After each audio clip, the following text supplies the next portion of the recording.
Hey, hello everybody, this is Pastry Time, and welcome to a very special commentary using the new spectator mode that was released last patch.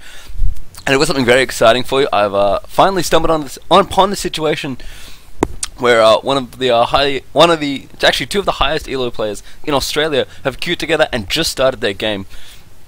So I'm actually going to go over this game for you and spectate it. And do more of a commentary style, more as though it was a replay analysis, essentially. Is what I'm going to be going for. So I'm going to be trying to go nice and analytical, get it all down for you, and yeah, that's pretty much what I'm going to try to be doing this game. Just a quick rundown of the lineup. I guess I'll run through the other side once they see it. I can tell you I'm spectating from the purple team's Morgana perspective. The player I'm spectating is Heavenz Curse. He is, I think, the highest ELO currently in Australia. Let me just double check. It's currently 2,392 ELO. So he's going for his 2.4k, which is very exciting. Of course, if he wins, it's going to be great. And he's actually duo queuing with the Ezreal Radier, who's both these players are from Frenetic Array. Radier is currently at 2212. For his ELO, so some pretty high ELO on both these players, and these are definitely some of the best players in Australia. Both Heavenz and Frey play together. They are actually duo queuing. I was watching Heavenz' stream before. Of course, if you want to check that out, that's twitch.tv/HeavenzCurse with a Z. You'll see once they get into the game.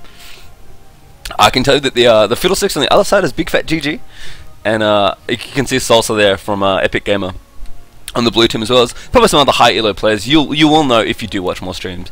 I don't actually watch a whole lot of solo queue streams, sadly, but I'm very excited to be bringing into this game. It's going to be interesting to see exactly how all the new replay controls work out and all that stuff. So all the new spectator mode controls work out, but it's going to be hopefully quite a bit like a replay. And I'm hoping to bring you some pretty strong analysis. So it is Morgana, Heavenz Curse playing Morgana. That's the player we'll be focusing on for this game. He's going to be playing mid against Brand. This is a pretty standard matchup. Actually, two classic AP heroes kind of going head to head.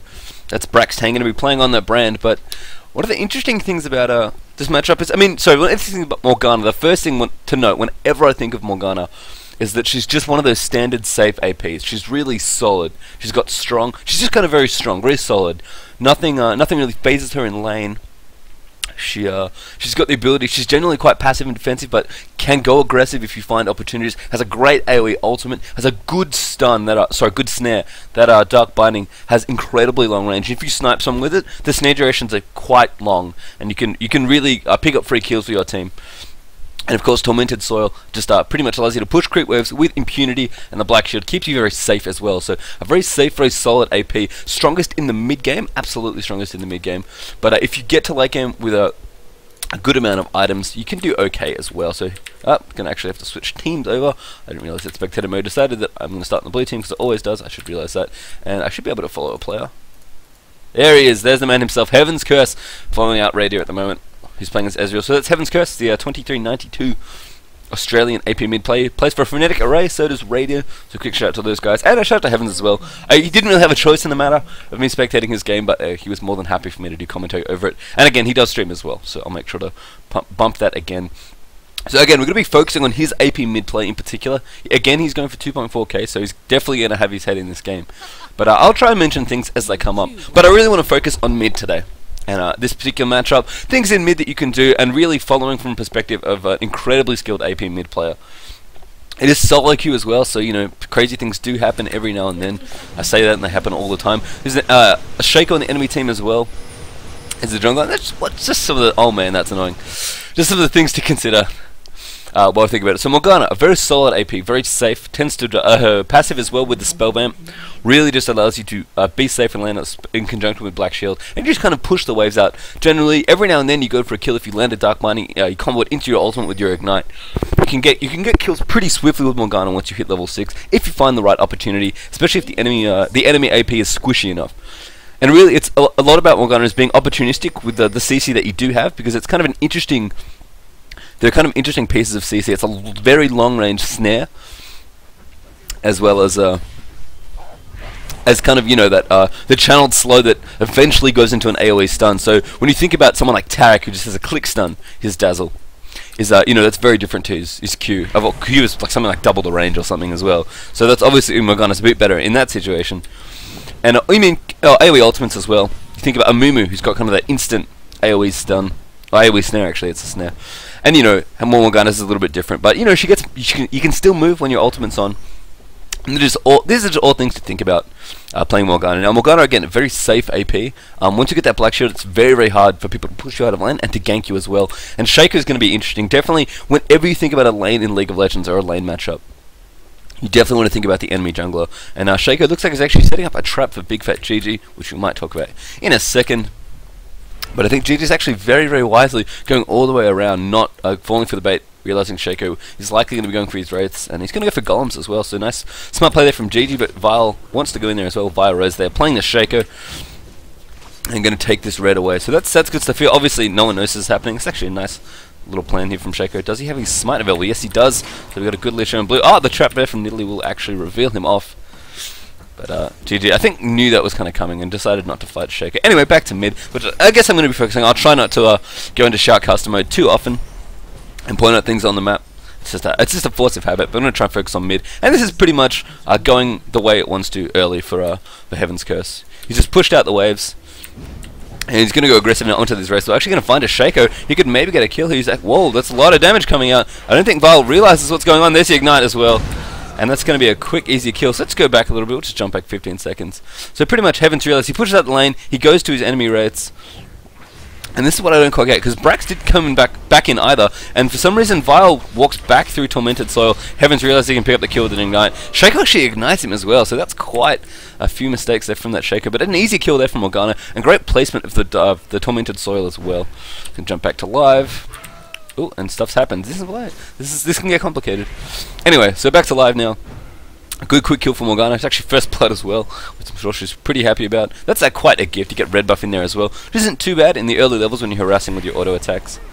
But pretty much this is what Morgana wants to do. Just push out her lane with that Tormentor. So you've got 3 levels in there as well. Actually, earlier there was an early level in Black Shield in case Shaco decided to come early, and that's actually a really smart adaptation. Generally in your skill build for Morgana, you'll get your Q a second, so you can kind of do some early harass with the QW combos by Dark Binding into the Tormented Soil.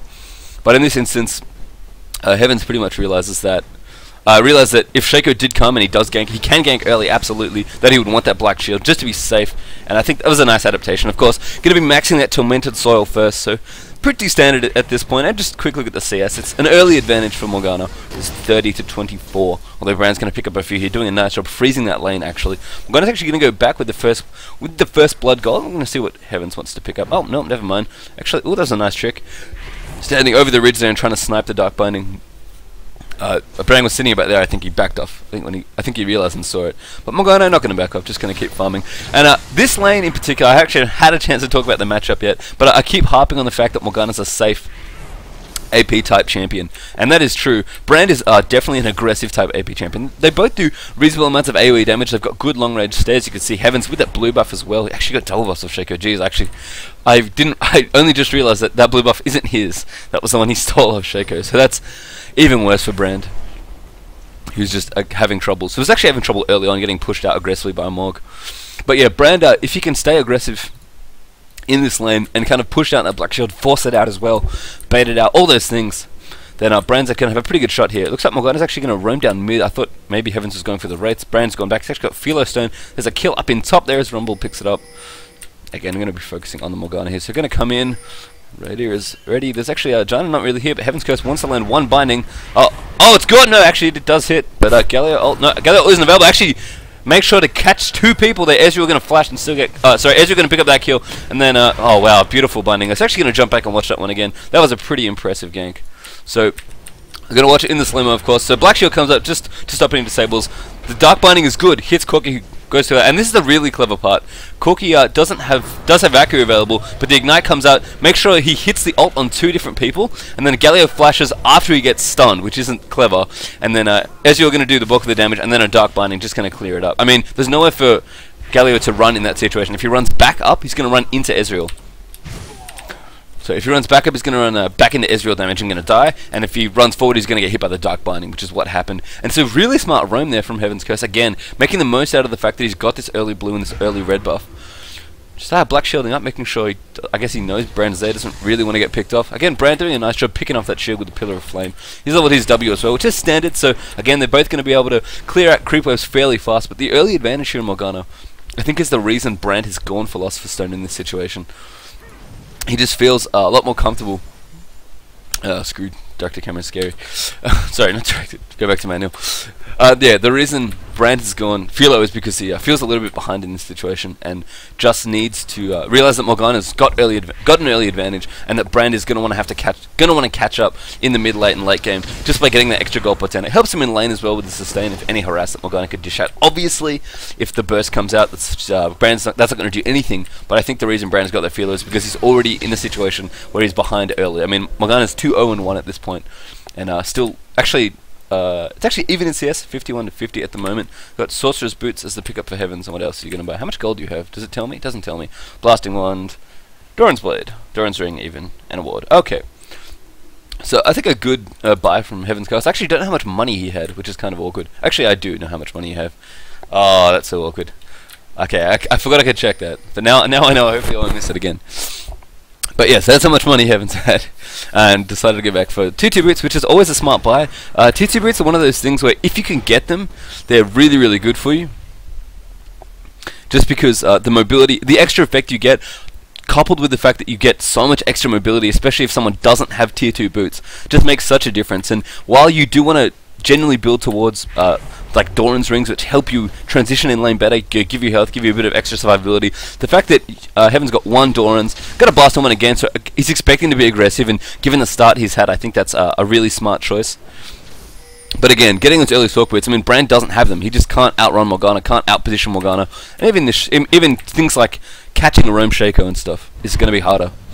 So Shaco coming over for the box, good ping out there by GG, actually recognizing what was going on, and Phil going to go ahead and clean up his blue here as well. Clean up his red as well. I think probably hit 6 fairly soon. Not quite. Oh, that's funky. Boots of mobility on Big Fat GG. I'm trying to focus on this lane. So you'll see Brand is actually using his range very, very well. He's got a reasonably short auto attack range. It's actually 550. Morgana is actually even smaller than that. So we're going to see another room from Heavenz potentially. They do realize Shaco's back up there, I think, because there's a ward right there. Oh, it's a Shaco box. There's a ward somewhere, right? Nope, no ward. I look stupid. Fantastic. But Heaven's going to go ahead. Continue lane. Again, I'm trying not to get distracted. It's so hard casting for so long. Okay, they do realize there's a Shaco there. I'm going to walk past him. Actually, it's a roam top that's happening, but this is the ping's going back already for Rumble. Being like, Salsa, go back, man. Morgana's already coming up. This actually might be too late. Could I see a flash binding here? No. But again, just continuing the aggression in lane. I mean, it's 71 to 74, so Morgana's slightly down in CS at the moment. Brand getting a few more here, but Morgana's definitely making her impact known on the map more. Oh, a good binding there, so this could be a kill. Oh, and this is going to be the flash ultimate coming in and the ignite, and yeah, that's a pretty easy kill. So we're going to jump back, check that one out as well. You know, nice slowed down speed. Oh, isn't that jump back? Jump back. Oh, backspace is jump back. Funny that. Jump back more. Does not go back further? Oh man, it's complex. Okay, let's go back like here. Oh no, there's Morgana. Oh, that's good. Let's go back further. Wow, this is complicated. Okay, that's bad. He's already dead. Alright. Okay, here we go. This is good. So, gonna come back in. So Heavenz realized, okay, maybe I can get a kill here. This is a really genius moment right here. Here's Morgana. He notices that Brand's here trying to last hit this creep, and that this creep is forward attacking this creep, and this creep somehow worked its way all around here to kind of get in on this creep. So this Dark Binding is really easy to hit, and I mean, he nails it. Boom. And then from here, realizing that he can get the kill is probably the smartest thing. Tormentor Soul goes off, he flashes and then ignites after he realizes he can close in on the kill, and that's a quick, easy kill for him. So that was, I think, probably the most impressive part of that whole kill, was A, the fact that he recognized the Dark Bind and could get hit and threw it out immediately, and B, the second that he only flashed when he realized he could get the kill with his ultimate. He Tormented Soul first, and then realized, okay, I can still go in, even though the snare's almost worn off. My ult, the small channel from my ult damage, Dark Binding kind of missing out there. I think he was trying to find Shaco, who's actually gone up that way, which is a bit interesting. But yeah, the fact that he flashed and then ult ignited, realizing he could get the kill, instead of wasting his flash potentially. I mean, he pretty much, after that Dark Binding hit and the Tormented Soil went down, he realized that Brand had taken enough damage and was going to be able to get a kill there. I think, no, I thought Fiddlesticks was fighting Shaco. Never mind. Anyway, so again, another great start for Heavenz Ghost. He's 3-0-1 at the moment, 87 to 84 CS, so he has taken control of this lane simply by being aggressive in the spots where it matters. That's pretty much what it is. I mean, Morgana, all she really does is push that lane. You can see Brand now able to really... Whoa, that is a funky build. Brand really going hardcore on the gold per 10. I don't know if he's trolling or not. But he's going very hard on the gold per 10 items, and what's Heaven's money look like? He's got 1400, so I don't think he's waiting for... Okay, he had 1400 gold, he spent it on Negatron Click and another Doran Swing, so I think that's really smart. It's going to be going Abyssal Scepter as well, which is an incredibly smart item on Morgana, and now I think everything makes a little bit more sense now. So double Dorans, of course, gives you the health that Dorans do give. That's the main reason people buy them. I mean, the combination of stats is very, very useful, but the fact that it just gives you a little bit more mobility, so a little bit more durability, I should say, is just great for Morgana players. Morgana, of course, with their ultimate, has to get in fairly close range in order to use it. The range on Soul Shackles isn't all that high, so you have to kind of get in there. Shaco, man, that camera tilts me. Good juke there from Shaco, actually. Tormented Soul going out.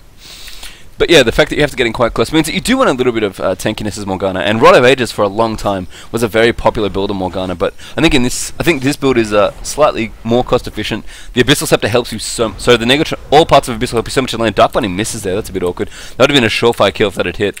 There's a silence in there from Fiddle as well, so he couldn't deceive out. There's a bit of an awkward moment there. Just missing a Dark Binding there. I don't know if it bugged or not, actually. Oh, Fiddle coming in. Oh, here comes the ultimate! Oh, wow. This Shaco is so dead. The fear comes out as well. And Dark Binding is going to be all it takes. Not going to miss again! That is unfortunate. I'm sure GG's kind of mad. Good box there from Shaco as well. Oh, good Black Shield as well to get through there. It's going to have to be a long-range Dark Binding for the kill here. It's off cooldown. And I think he's going to... Oh, nice jukes from Shaco. Really, really smart stuff. And now Salsa back here. It'd be really funny if you just... Oh, I don't think you can ult somebody who's invisible, actually, as Morgana. And that's unfortunate not being able to pick up a kill there. Some really nice movement from Shaco. Actually, going to go ahead and check that out again. But yeah, I mean, the Black Shield on the box was great. And then, got to go back a little bit further. So, ooh, that's way too far, I think. Oh, still too far. Back 15 seconds. Okay, so yeah. The ult comes, the Dark Blinding misses, which is awkward. The fear made it a little bit harder to hit. So he sees the box go down. He Black Shields through the box. That's good play. And now he's waiting for Dark Blinding to come off cooldown. And stuff happens. And he had that idea, thinking that Shaco would run up here. But Shaco is actually really, really smartly. He must have had that timing, like, kind of known it as well. Because Shaco moved towards the bit of brush up here.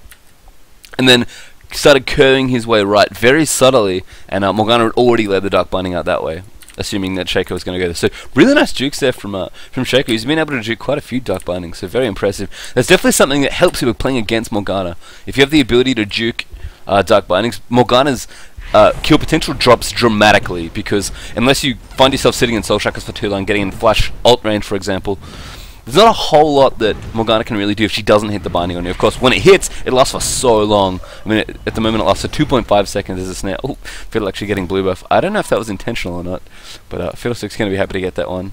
Interesting. I'm not sure. I'm actually not sure. But going to pick that one up, and I think Abyssal has got to be close. No, he just wants mana back. How much gold do you have? No, not quite enough yet. So just going to leave it for now. Has a few potions, no wards. I guess that's not a big deal. There's quite a few wards actually out on the map here. Actually, that's the other team. Never mind. I should start talking about warding, apparently. Just makes me look silly. Fiddlestick's just chilling. He's just peacing out. Mr. CS there. Okay. Fiddlestick's doing his thing. Shaco doing his thing. And yeah, we're going to continue to farm now. But yeah, Abyssal Scepter was what I was trying to talk about before. Very, very good item. Just both the AP and the magic resist help you so much in lane. And the fact that Morgana, especially it synergizes especially well with Morgana's ult, is actually now... Nope. Thought going to go for a roam, but looks like Fiddle's actually found the Shaco here, who's going to try and get a kill here under Fiddle. Good flash away. And no equalizer from Rumble. No, it was there. He probably could have hit it at max range. And Morgana now coming in as well. Alright, so this is going to be interesting to see what happens, because Fiddlesticks does not have his ultimate. No, not for 8 seconds. And he's very low as well. Dark Binding coming out as well, not going to hit. Just kind of Black Shielded up. Kind of in the face of Brand there, being like, yeah, you can try and stun me. You're not going to do anything. Someone to tail over the top? No, I thought we were going to see one over the top there for the Wraith Steel. Heaven's not too sure what's going on right now, but he, he's like, alright, I'll continue farming. That's probably better. And yeah, I mean, both Brand and Morgana have kind of landed in a similar way, actually. Oh, that's a dead Nidalee. And there's a kill down bottom as well. Nice job there from Fiddlesticks. Dark Blinding hitting there into Brand, but no dice. And Brand's going to have a lot of money by the time when he finally sells all his items. I'm not too sure. Exactly, I'm not too sure what's going on in terms of him, in terms of his item choices. But okay, I'll buy it. Anyway, so one thing I didn't get to talk about actually that I wanted to talk about a little bit more was how the positioning in this lane works, because it's been pretty interesting. If you've noticed that Morgana and Brand have essentially kept at arm's length for the most part, just stayed in spell range and tried to AoE down the creeps as much as possible. The early advantage that Heavenz got, getting an early kill though, has made Brand a little bit scared, but until Morgana finishes her Abyssal, I don't think she feels like she can really force kills onto Brand. Especially with that blue buff, it's kind of hard to spam down waves, which is really what Morgana wants to do. Actually going for another snipe. Binding is just going to miss there. I actually really like the way Morgana's been playing that, in that she's just been kind of sitting in a bunch of bushes. I mean, there was this bit up here where you threw it over the ridge. From this bush, and from this bush as well. Actually from here, going down into here, that got Morgana a kill. Some really smart stuff. I mean, that's the thing about Dark Binding, is if you can't see it coming, it's quite a bit more effective. Oh, yeah, that is an interesting positional bout here. I think Brand really doesn't want to get cut off here, but looks like he's not going to, which is good. Alright, he's fun.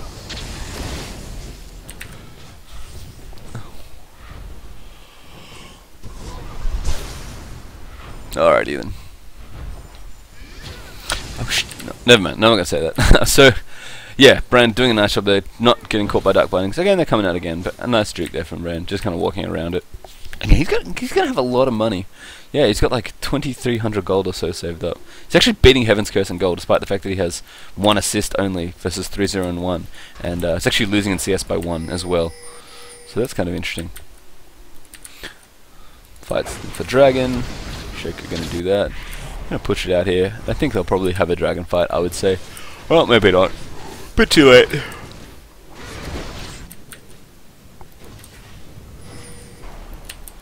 No blue buff Morgana sucks. Actually, I'm curious as to why Fiddlesticks took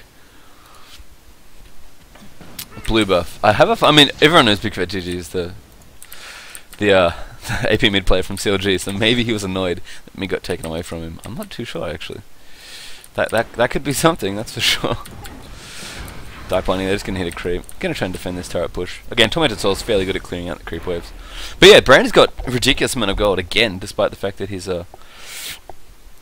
even on CS. Oh, sorry, actually behind on CS by a bit, and well behind on kills and assists, that's for sure. So it's a very interesting build. Again, I think he felt like with the early start that Morgana had, that he wasn't really going to be able to catch up in a spot where he wanted to originally be aggressive. So I mean, this Brand has got ridiculous amounts of gold right now. 2,800 gold. That's a bait as well, I think, from Brand. Gallows there. Oh, Dark Binding hits, but not going to go there. What is Brand going to buy? I'm actually really. Oh wow. He goes straight death cap. He actually, wow, he still has his gold potential. That is ridiculous. He had a blasting lamp and he built straight into his death cap. That is very impressive. And very reminiscent of something Hotshot GG used to do in his tops actually. Is just get ridiculous amount of gold per turn items and then just kind of cash in very early on. Especially because he farmed so well. And Brand, I mean, that's one thing you can say about Brand. He hasn't really won his lane all that hard, but he's farmed very, very well. So Abyssal Scepter finished up now for Morgana. That is certainly an argument against gold per turn items being a little bit too strong, and I've never seen it on an AP mid. So, all hats off to Brax10 there. Pretty interesting Brand build. Kind of annoys me to see stuff like that, you know. You're behind in your lane, and oh, I have a death cap now before 20 minutes. Despite having items that, you know, they help me a little bit in lane, but not too much. I mean, he's got a bit of AP, I guess, from cages, and it's actually cages on Heavenz as well. Looks like he's putting Deathfire Grasp. For those of you who don't know, Heaven's Curse loves his Deathfire Grasps on all his heroes, and yeah, he just pretty much likes to build them. I think he wanted to finish his Abyssal earlier than he did. I mean, cage is still going to be good, and again, it's more of that transitional style item where you don't necessarily want to go straight for the death cap. I mean, Brand has had, I guess, what is technically a transition type build where he's built gold per 10. And then going straight to death cap. And I mean, Abyssal is one of those items where it's more of a laning item, and the problem with trying to get your farm straight to death cap. Sorry, I'm actually realized I should explain what transitioning is. Never mind, team fight happening. Galio getting cancelled off there. Oh, good Janna ultimate as well. Trying to bring Galio back, and there comes a flash ult from Heavenz. Yeah, that's going to be pretty much all good. They're actually going to go after the. Oh, wanted to go after the Corki kill. Sorry, but Ezra picked that one up with his ultimate, and a good binding actually hitting straight in the face of Galio. So. I don't think I need to watch it one again. That was pretty straightforward. Good flash ult. The positioning was alright. And yeah, Brandon, this build just tilts me every time I see it. I mean, yeah, he's actually quite ahead in AP now, so I've got 50 more than Morgana does. Again, despite being, it's just kind of crazy, really.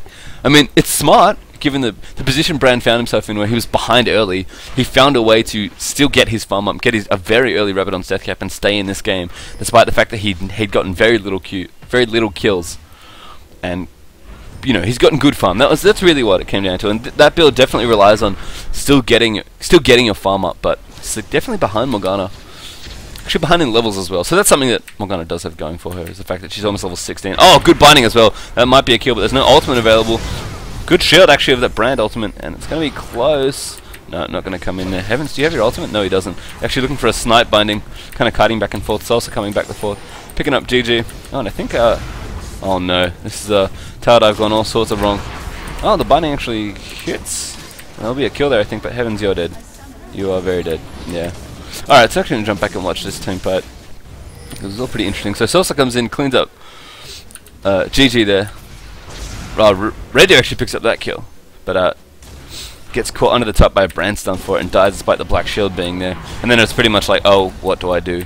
Because Nidalee and Janna are here, but there's not a whole lot with Galio coming in as well that they can really do. I mean, they could have healed. Nidalee could have healed there, but yeah, just as it was, kind of a bit awkward really. And now Janna getting chased down.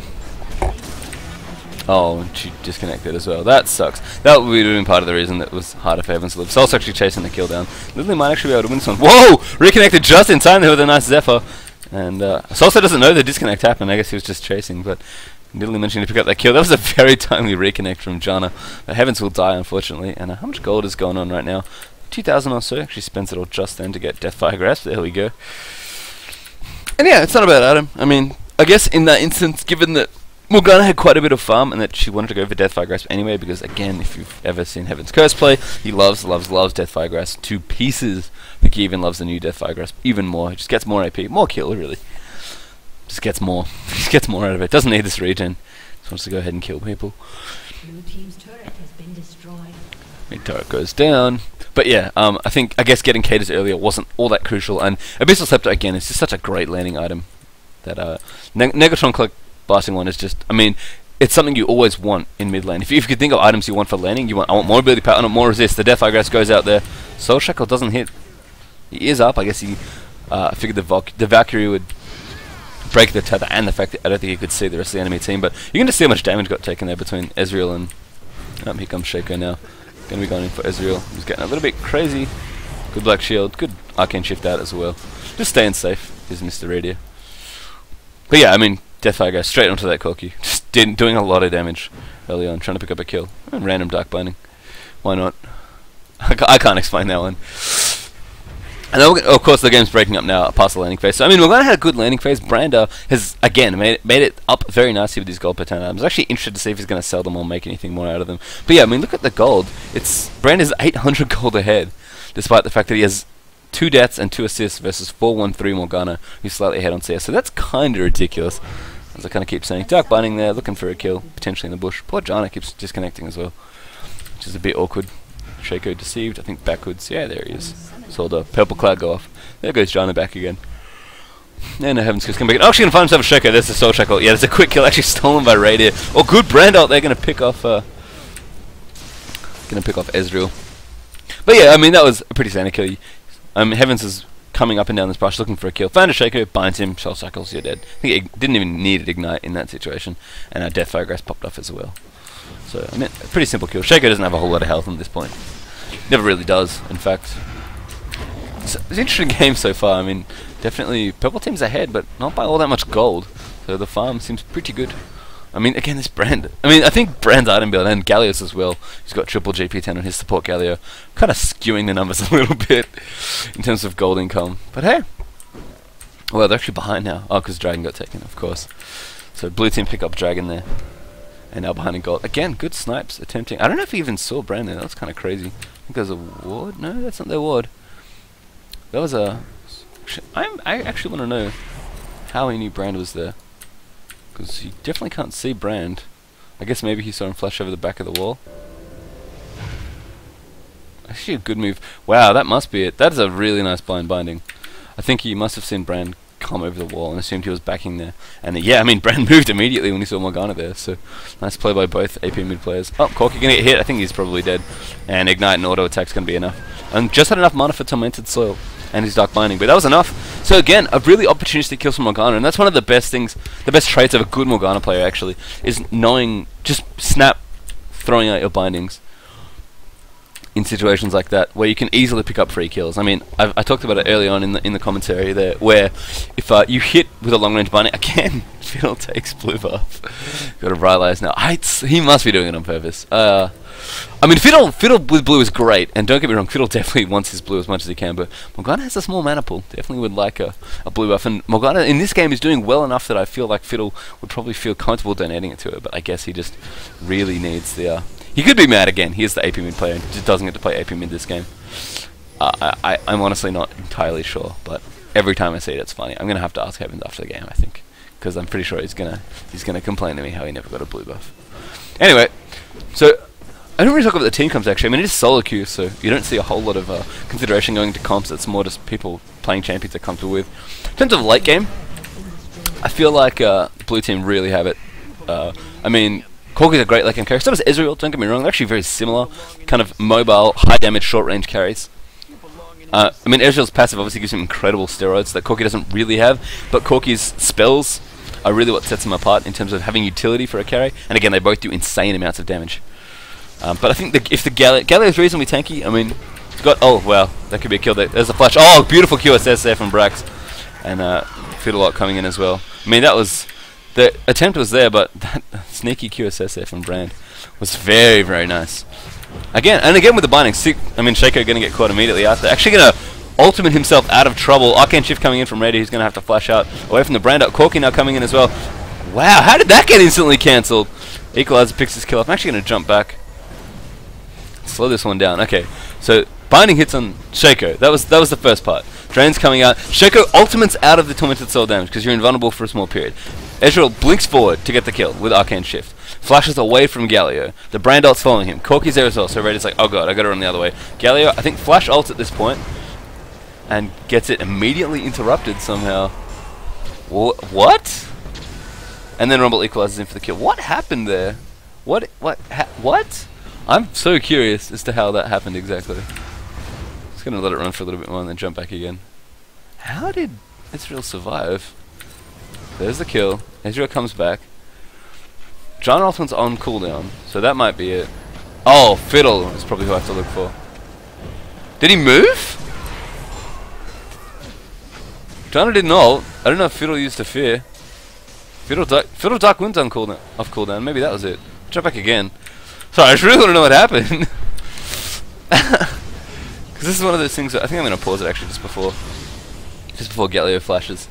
And try and pick it up from there. Alright, so this has all happened. Kill gets picked up. Slow it down again. Alright, here's the flash. Fiddle's Dark Wind is on cooldown. Nothing here would fix it. Maybe a tornado from Janna that I missed. Okay, let's slow it down real slow this time. I think it was Fiddle. I don't know how that got broken, but I think Fiddlesticks Dark Winded him. Or feared him immediately. Yeah, that's what happened. GG feared him. Okay, nice play there. And then, yeah, this again, flashing out. That was an incredibly sick, low latency fear from GG. That was amazing. It took me ages to figure out what happened, because the only animation was Fiddle essentially moving his arm up. But yeah, I'm pretty sure that's what happened. So nice job there from Fiddlesticks getting the fear off. Jeez, that's some sexy play for you. That's how big fat GG is so good. Again, another fear from Fiddle. Gonna be close here to pick up the kill on Corki, but not gonna happen. Morgana going back on a blasting one now, so building towards Death Cap, I assume. Nidalee kind of going deep. Gonna try and get out. Good ult again from Janna. Nidalee Spear's coming out. GG kind of low. Morgana coming back in to try and save this turret, but I don't think we're gonna be able to. Janna sure comes out. Zac Lightning just misses Salsa. And yeah. So it's interesting the fact that blue team are ahead on gold despite being down 7 kills. They've definitely got 2 dragons. So that's helping, and all the gold per 10 again. Brand's still ticking away, got ridiculous amounts of gold. Gallows are ticking away. No one else has a gold per 10 item, but they've got 5 on their team versus the 1 that Heavenz had for a short amount of time, and the 2 Janna still have. Dark Binding down to Galio, but not enough. Not quite enough. And again, the gold on Brand, 2,000 gold ahead. Jeez, that is ridiculous. It really is ridiculous. I mean, they're out even on CS, but you'd think someone with 2 assists and 4 kills ahead on you, with 1 less death. Despite the fact that you don't lose gold, just the fact that, you know, you've been in more kills. You've gotten more gold that way. I mean, the dragons help as well. Let's not forget that. Those global objectives really matter. And I mean, the towers are even, so it's definitely not that. But the combination of that gold per 10 and those early dragons Really helping out Brand, who's got yep, QSS already. Was sick of getting Morgana Binder, which I already mentioned. Fiddlestick's doing his thing. Actually building Morello's, I think. Yeah, it's gonna be Morello's Evil Tomb. I think. The build? Oh man, I have to check. It's so embarrassing. Oh, I can't. I can just pause the replay randomly. I'll pause the game randomly. Not a replay. Feels a lot like a replay. Sadly, it's not. Again, sorry if my wonky my camera control or my usage of the timeline, the time functions are a bit wonky because it's the first time I've kind of done it. But it's nice experimenting. It's good to go back and fight and figure out. Oh, it was the Fiddle Fear that actually did that. And again, just trying to showcase one of Australia's finest players, Heavenz Curse. Who again, if he wins this game, will be 2.4k ELO. So he definitely wants to win. I'm gonna go ahead and face check now. I mean, just 30 minutes into the game, so we're definitely at the point now where the Baron buff is gonna be thought about very, very heavily by all these players. I love that Baron buff. It's very delicious. It's kind of a standoff right now. I guess we can take a little bit of time to look at some of the items. Corki actually doesn't have all that much damage. He's got enough for BF sword saved up. Ezreal doing heaps of damage at this point, very far ahead, 8-3-3 versus the 1-5-2 Corki. So AD carry wise, definitely going ahead and in the way of purple team. Janna keeps disconnecting, which is unfortunate. We've got Aegis now, which is good. One of the things that's interesting is that Aegis comes so late on supports now, but it's still worth it. I mean, obviously, I think around the 20-minute mark, or even earlier if you can get it, like on someone like Jungle and Mumu, for example, if you rush an Aegis, is really good because not only, I mean, you get continual farm on a jungler, not that much, but you get more farm than you would say on a support, as a general rule. But so getting an early Aegis, I mean, Aegis matters. The earlier you get it, the better, essentially, for Aegis. But it's still good late. It's just, I mean, 30 minutes is pretty much the standard time for a support who went standard, gold per 10, got wards, and, you know, is getting there. And is getting there, sorry, I got sidetracked. Is getting there, you know, is getting a standard gold per 10 items and the wards up, and oracles as well in this case. I mean, 30 minutes is about when you'll have Aegis. Gary had it a little bit earlier, I think, because he has a few more assists. Oh, John has a lot too, actually. Galio got it early. He's a ninja. I don't even know. Push now for the purple team. Oh, Fiddlelock coming over the back. Not going to hit anyone, but going to scare them enough. Going to scare them away enough. Garner's ult is available. Flash is available too. That's how it goes down. It's pretty much a scare ult there from Fiddle. I mean, if he'd caught anyone, it would have been incredible. It's also they're going to get hit down. Ooh, Shaco doing what Shaco does best. Split pushing up near the top. This is definitely one way to break up the AoE of purple teams, to have Shaco split push as much as possible. I don't know if that was thought of when Shaco made his pick, but it definitely helps. It's a very aggressive Shaco build too. Man, just butter as if cheese. Really wants to just find people in the jungle and 1v1 them. Heaven's going to try and pick up this blue buff. I don't know if we're able to. Ah, the ping's under Baron. Okay, so they're afraid that Baron is going to get picked up. Fiddle actually defending. Sorry, Fiddle actually defending up near top there. I made a promise a long time ago never to you on in the commentary, and I apologize to everyone. John, I'm going to go scout it out. Italy, very fast, very mobile. Going to be able to figure out what's going on. Actually missing a ward there in the bush. I don't know if they walk through it or not. There's definitely a ward right there. Oh, there we are. Yeah, let's see the ward. Good stuff. John going to clear it out with the oracles. Galio has his still, right? Yeah, there we are. It's Galio oracles. Morgana picking up blue buff. Oh, she definitely needs to. She has so little mana. Doesn't have quite enough for death cap yet. I think it's 2,000 gold. No, it's more than that actually. Yeah, there's a kill down to Janna, which is not good. Looks like someone got caught. Losing the oracles. Blue buff finally gets picked up there for Heaven's Curse, and the pressure from Shaco is really hurting him at this point. That's what I can say. I mean, Heaven's is kind of looking around. He needs his mana to regen because blue buff isn't nearly as good as it used to be. I mean, they've get their carry into a good position and they use their AoE initiation. They've got incredible power in their fights. I mean, Ezreal is very far ahead of Corki, and Morgana is just very strong at the moment. Brand is fairly strong too, but I think their initiation's slightly better. If they want to go for it again, this Shaco pressuring though is a bit of a problem. They would really want to try to initiate. There's a kill there, and oh, a beautiful Soul Shackle as well. Oh no, Heavenz gets melted. There's going to be quite a few kills. I'm actually going to jump back and watch that team fight again. Just kind of missed the start of it. I'm going to jump back even more. I don't know if this works or not. Okay. So, someone die already? Oh, Janna died. Okay, that already happened. Janna had died. So I think we're already in the start of the team fight. So Brand throwing out pokes. Morgana just kind of chilling. I don't know what's this team fight. Galio coming in. Alright, there's the flash ult. Gets broken immediately again by a GG Fear. Fiddlesticks kills Galio, who kind of goes in too far. A good flash ult from Heaven's Curse. The QSS out of the binding there from Brand. Valkyrie out of the way from Brand as well, but he's going to get stunned up, but not before he can burst Heaven's down. So that's a good kill there. That Brand ult demolishing Ezreal as Nidalee goes straight for Corki there. Going to get killed, but GG going to pick it up. Dark Wind there, gonna bounce off, and then pretty much Ezreal and Rumble left as the only ones there. So 3-for-3 trade. A nice team fight actually from both teams. Galio, again, a beautiful cancel on the ult there from Galio. Sorry, both Fiddlesticks on that Galio, who just, again, keeps flashing and shedding and just keeps getting feared. Just not working out for him. He really needs a Banshee Veil if he wants to do that stuff. And not get his ult immediately cancelled, because he gets blown up. Again, it's support Galio, who just doesn't have the tankiness or the damage that a regular Galio would. Oh man, that is Ezreal in trouble. And oh wow, nice bit of kiting. I'm actually going to jump back watch that as well, because I kind of missed it as well. So Shaco's here. Ezreal actually walking back up through. Now going to go up to defend. So also chasing him there on Rumble, because he's Rumble. Ezreal coming up now.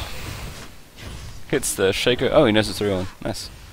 Attacking the real one. There comes a deceive. The crit into the back. A good Arcane Chief and a great shield from Janna as well. And you're going to flash out of the way. And yeah, just uses Mystic Shot. Uses abilities. Pick up that kill nicely. So, really nice bit of cutting from Radiant. And a great shield there from Janna, played by Fnatic, who's, again, had some problems this game with the reconnection. But she seems to be she seems to be connected at the right time, which is good. Werner is dead. About a 600 gold or so off that Rabadon's. Good items for Ezreal, items for Corki, looking a little bit better, but not great. Might be building a Bloodthirst. No, he would have built it already if he was building it. So I think he's just building Infinity Edge, which is what he wants to do, because you definitely get a crap ton more damage on Corki once you get Infinity Edge. Pretty much on any AD, once you get Infinity Edge, you get a crap ton more damage. Fiddlesticks, yeah, he's got Beats of Mobo, building up to some strange item. Here's all the items. Got an Phantom, a Fiendish Codex, and a Needlessly Large Rod. Kind of building his AP, I guess. I guess after his Israels, he hasn't really found a major item he wanted. I like the mobility boots though, just for, you know, a bit more roam potential. Salsa now, gonna get targeted down. He's got pretty tanky though, got Abyssal and Rylai's and Will the Ancients on his Rumble, so he's very tanky at this point. It's interesting, I mean, no team has gotten a Baron yet. So that's, I think, gonna be what really breaks a lot of this stalemate, sorry, is Baron. I mean, Baron's got good items, still, wow, he's got 3,000 gold saved up. Got Deathfire Grace Bell, so he did build something out. Now got a Rylai's. That brand just has so much gold. That is ridiculous. I mean, again, global objectives, all that. Just those gold per 10 items. He's had them for, like, I feel like from 10 minutes onwards he had all 3 of them. And they've just been serving so well for him. Anyway, again, every time I see that brand I go wow. Italy pushing out, good CS as well, good items. Pretty much Briz and Italy standard stuff. I mean, they want to make sure that Shaco doesn't exhibit too much pressure on top, and I think Nidalee is a good split pusher as well, and can probably 1v1 Shaco in this spot, so I think they're going to be relying on Nidalee to take the pressure off from Shaco, and then 4v4, because they've got great 4v4 teamfight. I mean, there's decent teamfight between Galio and Rumble, and Brandot as well, from the blue team, but I feel like the hard initiation is really on both Phil and Morgana's side for the purple team. So I think I said blue team, purple team when I went to say blue team. So, but yeah, they've got good initiation, good counter initiation as well. But just the general team fight control, especially in a 4v4 situation, is really in the hands of the purple team. So I think they're looking to initiate more now, and they're quite ahead as well. I mean, Ezreal's just so farmed. That really helps. Morgana's strong, Brand's strong too, but you know, Morg is strong. Janna is Janna. She's great in team fights. Again, so Nidalee, this is what I was thinking. Nidalee gonna come up now, relieve some of that pressure, and this is what they want to do. But I think they should probably try and force a 4v4 team fight if they can find the initiation. Baron is interesting because they have quite a bit of Baron damage from this Ezreal, and they've got good Baron control as well with Fiddlesticks. I think they're just trying to make sure their lanes are pushed out. More going back? No, Ezreal going back. Okay, see what he wants to buy up. So everyone's quite level 18 trial. Ezreal's level 18, Mog's 18, Nidalee's 18. They're actually chasing out this Shaco as well. Gonna be interesting to see if they have any ward coverage. Oh, they have good wards actually. There's a ward here. Oh no, that's the other team. Whoops, no ward coverage for Nidalee. Whoopsie. Fog of War is hard. So Gallia clearing out a ward there.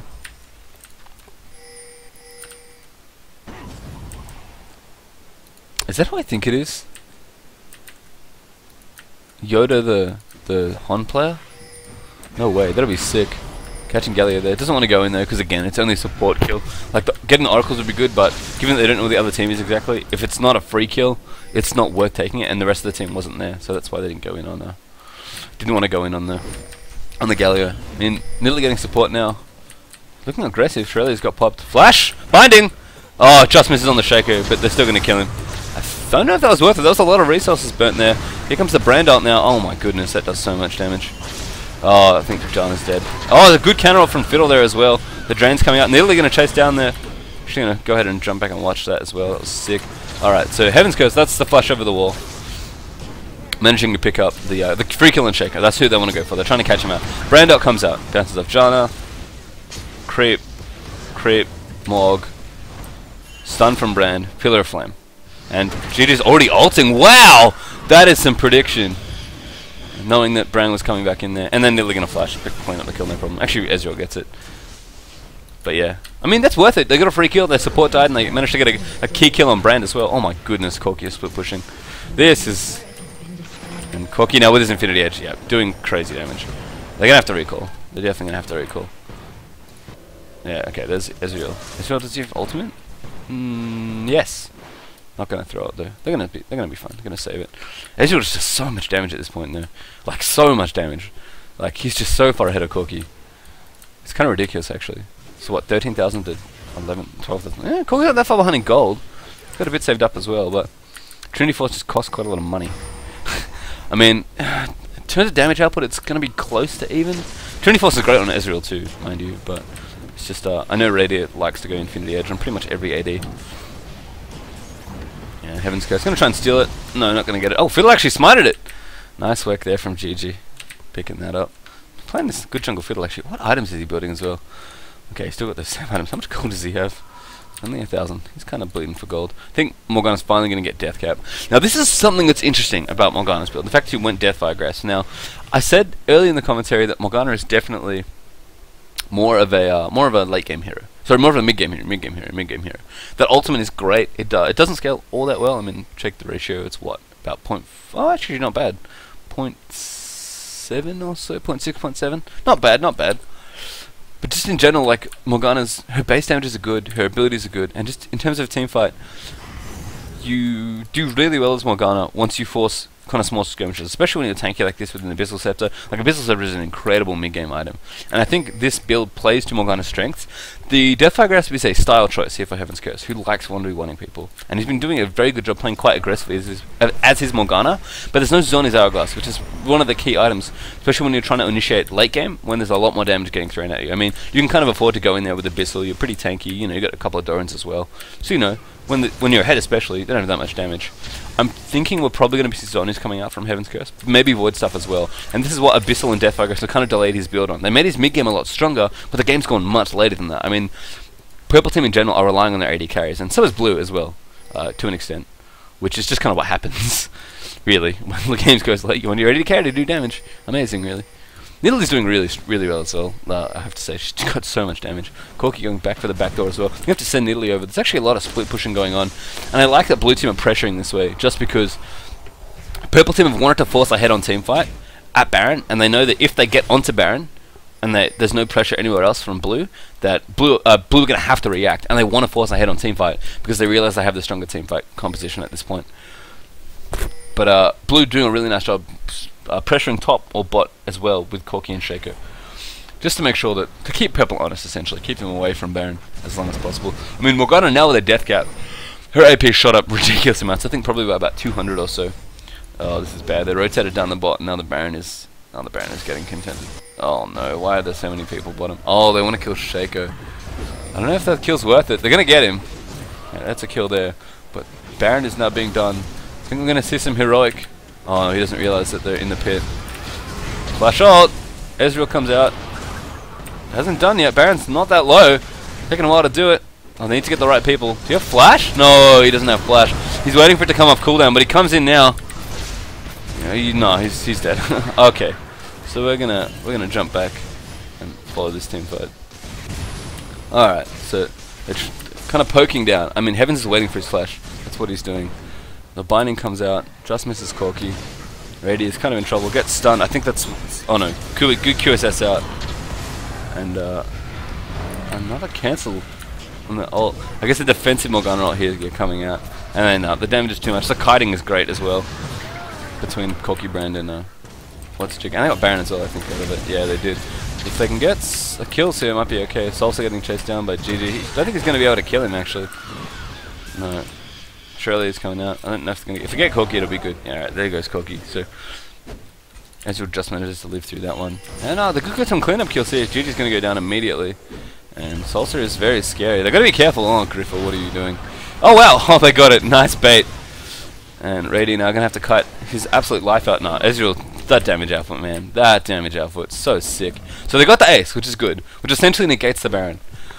Because obviously no one on the team has the buff anymore, so not a problem. So that was worth it. They're still behind in gold, that is obscene. I mean, the Baron gold still hurts. It definitely still hurts, but the gold you get from the kills, and they've got quite a bit of time now to push down as well. It was a good defensive ult there from Morgana, but I think it's kind of what had to happen. It wasn't the ideal situation. I know that if Heavenz had his flash, he would have flashed in aggressively when they were probably in the pit still and ulted. Again, not having Zhonya's kind of hurts that idea as well, but he would have just done it. Just hoped the damage was enough, and you can see the Chain Vest now wanting to finish up this zone. This game's going very late as well. Lots of late game items coming out. This Nidalee is pretty scary. A nice bait there into Nidalee as well, and just in general, like Ezreal confident that he had the damage output, and he kited nicely as well, keeping very close to Brand if you noticed.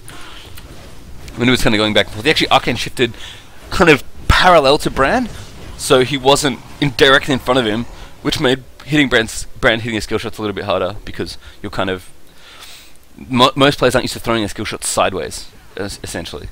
They're used to throwing them they're used to kiting in a direction kind of behind and in front of them, instead of in, you know, all 6 directions, you know, to the side of you as well. But yeah, not only did it's just a parallel to Brand to make that a little bit harder for him, but also Arcane shifted closer towards him as well, so that his spells would hopefully get thrown off range-wise as well, because Brand is, again, used to kind of using his spells from long range, not so much to close range, and Ezreal knew that he had the damage output to just get in there, and if Brand missed his stun, he was fine. So, kind of mind games are going on, but again, just thinking about the way Brand players generally play, wanting to use their range to their advantage and their skill shots at the max range, just stay safe and keep kiting.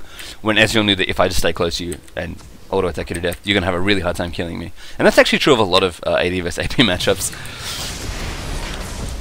So damage now onto the turret. Ezreal again doing crazy damage. Heavenz really needs his Zhonya's. Actually surprised he didn't maybe sell his DFG for it. Oh no, Fnatic's disconnected again. Yeah, that sucks. So these are oracles. Poor Janna, just disconnected so much this game. GG coming up. Actually finds a blue buff. Yeah, there's the disconnect. That really sucks. But Baron's on a thing, but the towers are pushing up. Oh, actually. Oh, the wave is maybe pushing, not sure. It's going to back off though. They don't get caught. GG picks up blue. Got Zhonya's now, which is good. Oh, wow, really nice call actually. Actually, maybe that was... No, that was the blue team pinging. They wanted to go for that tower. Actually going to backdoor it. Yeah. I don't know why the rest of Purple team walked back, but I guess in case they did something like this, they would be able to catch them off maybe. No, they're going to get it. It's a good backdoor. Oh, wow! Before he can Zhonya's, GG gets melted. That is unfortunate. Rady in trouble now. They need to keep him alive. A good ult from Heavenz, but no, there's too much damage coming out now. And I'm going to jump back and launch that team fight. So, Fiddle's already dead. No, he's not. Okay. Vagina's not here. Fiddle goes in. Gets melted. A beautiful pillar there by Bran. Gets picked off by the E. And now it's 5v3 actually. Oh, that sucks with that Janna. Radiant kites back, gets a Shaco kill. Heavenz goes in to try and do damage, but cannot get the cookie. If she had Zhonya's there, wow, that would have been sick. The Black Shield pretty much got knocked off immediately, and then Galio saved Corki, who would have died otherwise. But yeah, I mean, now it's up to Nidalee and Ezreal to defend this. Again, I feel like maybe Zhonya's would have been a little bit better from Heaven. But only because this game went a lot later than I think Heaven's expected it to. And it was kind of unfortunate. When he got the DFG, he didn't really get any kills with it. And I think maybe at that point it would have been a good idea to look at getting... So a good idea to look at maybe going towards Zhonya's. Because Zhonya's Rabadons, especially now that it's Void stuff... Oh, Void stuff isn't completed, that's for Brand, sorry. But Zhonya's Rabadons is insane on Morgana. And it makes her quite good late game when you have enough AP. Especially if you have a Void in there as well to shred through that MR. Really good. And you often see a lot of mid-game Morganas get Zhonya's. Especially more so in tournaments. Just because... you teamfight a little bit more in tournaments, whereas in solo queue it's again more about your laning. So I think the spot where Heavenz bought his DFG was a bit of a mistake, because he knew he wanted to go for it because again he loves that item, but I think if he wasn't really laning anymore, he wasn't roaming as much, and there was just no way he was going to get as many solo kills, I feel. So yeah, there's pretty much no way he was going to get as many solo kills. So I think he just probably should have gone for Zhonya's. I mean, he's going for it now. He's got not that much gold. It's quite a way off it. I think about 2,000 off it. I don't know if I can even access the shop in spec mode. No, I can't. That's unfortunate. Wish I could. That would be sweet. Again, sorry if camera's a bit off, still learning this, and if my commentary's a bit iffy as well, it's because I'm doing this live. So normally if I was preparing a replay, I would watch the replay through once. I guess I could watch this game live, take some notes, and then go back and do the whole thing, which would be interesting, but that would take quite a long time, given that I couldn't fast forward till the whole game was over, whereas if I had a replay, I could fast forward through the whole thing, just get to the key moments, and talk about some interesting things. But as it is, I mean, it's fun. It's definitely nice to use some of these controls to kind of look more in depth at things that are happening. But I mean, they need to protect their Ezreal, and you saw in that last fight, Morgana tried to buy Ezreal as much time as she could, tried to fend them off, because if Ezreal, he kited away the Shaco, he had to get out because he was in trouble. And Morgana went in knowing that if she'd stayed alive long enough, that Ezreal would have been able to clean up not a problem, because he was full build right now, just doing silly amounts of damage. But sadly, Morgana just didn't have his Zhonya's to last through all the damage, and yeah, I think that Fiddle kill was incredible as well. Brand predicting where Fiddle would ult onto, Pillar of Flaming as he ulted on, and then just stunning him and eating him, and he immediately dropped. I mean, GG didn't get a chance to pop his Zhonya's that entire fight, and if he had, that might have been a little bit of a different story, especially if he coordinated with the Morgana ult as well. As it is, top inhibitors pushing out. I mean, Italy very farm, still very tanky, very strong, does great damage. Able to clear it this creepy. I've got to watch bottom tower as well. That was a great back-to-ult ping as well, now that I think about it, from the blue team. Doing a really nice job. Really nice. Just gonna have to see what happens. Baron's gone. You can get that one. Johnny just kind of chilling, building up a Zeke's for her Ezreal, which is nice.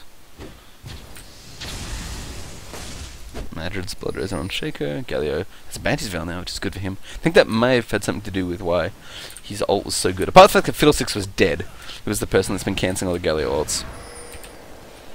Corki coming out. Johnny's getting chased down by a Shaco, I think. Yeah, that's not good. They could go in here.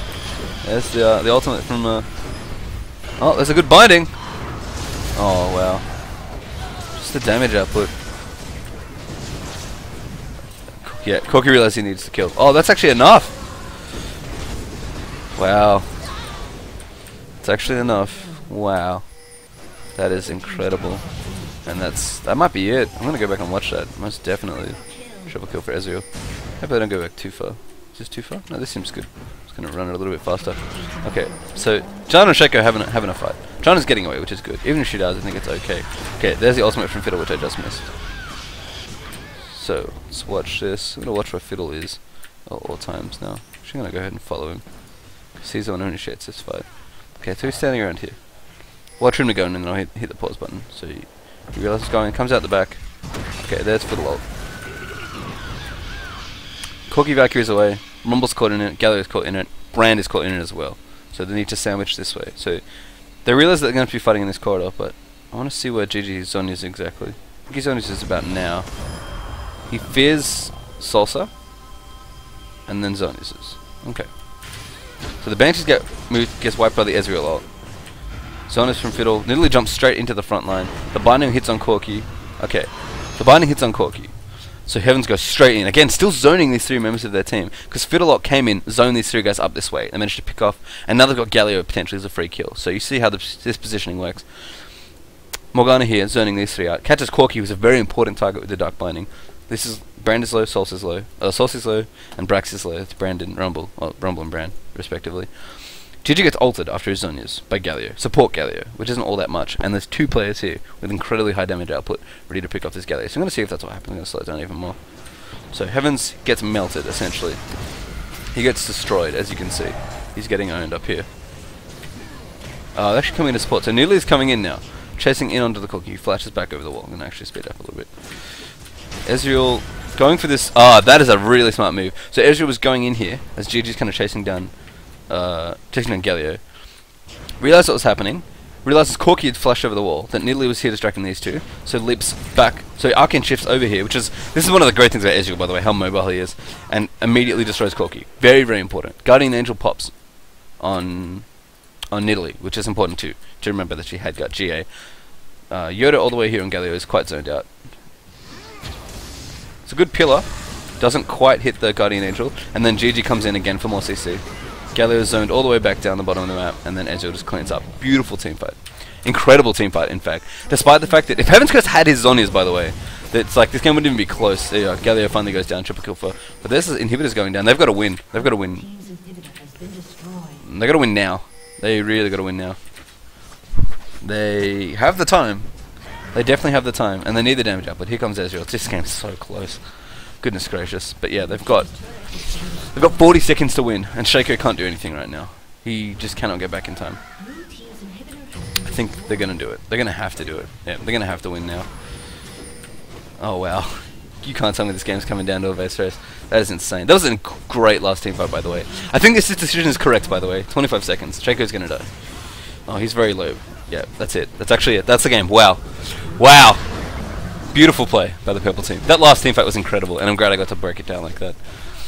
And that's it. Shaco can't backdoor enough. Wow. So many times, if Heavenz had had Azonius, it just would have been all these spots would have been great. Like, they wouldn't have lost top. That would have been amazing, even though Jana had disconnected. And yeah, just a lot of, like, even the team fight in that choke there would have been great. Would have been no problem for Heavenz at all. Wow. Shaco just couldn't backdoor enough. I mean, when it came down to it, I did say purple team had the better team fight, and they team fought very well. Now, there were some very fed carries on both teams, and a lot of it was positioning and zoning, like using those ults really effectively to try and come through there. But that last team fight was perfect, and the decision making to go for the win was great. So, congratulations to purple team, and of course, congratulations to Heavenz Curse. He picks himself up 2.4k ELO. Let's see where he is now. There he is, 2404. Congratulations, Heavenz. You are now officially 2.4k, and still the highest ELO in Australia. I think that's the highest ever as well for an Australian player. So, congrats to him. He's been playing with the big boys, and shout out to GG for playing Jungle Fiddle, being a real man. Letting the Aussies play AP mid. We love you, buddy. But yeah, I mean, a good score in the end for Heavenz, 6, 5, and 10. Played well. Also, really interesting moments in that game as well. Quite a long commentary as well. Sorry, guys. Anyway, hope you guys enjoyed this. If you want to see more of this as well, let me know. I'll see which players I can get onto. I know quite a few of the Aussie players, so I'll be able to bring you probably all the levels of the Australian players. And if you guys want to request maybe some non-Aussie players as well, I'll do my best to get onto them as well. But of course, that would take a little bit more creativity with the connections. But it's great to bring you something like this. It's been really interesting to break down these games and use the time controls on the spectator mode client. Hopefully, replays will be coming at some point, so I can do this in a slightly more prepared setting. But again, something that I wanted to do before, I wanted to try. Nice and spontaneous. Hope you enjoyed a little bit more of the commentary style as well. Again, sorry for the preparation, or lack of preparation, I should say, which did hurt the commentary a little bit. And if you've been here the whole time listening to this video, you are a legend, because it's quite a long one. Anyway, guys, I'm off. My name is Time. Hope you enjoyed my commentary. I'll be bringing you more soon. Alright, bye.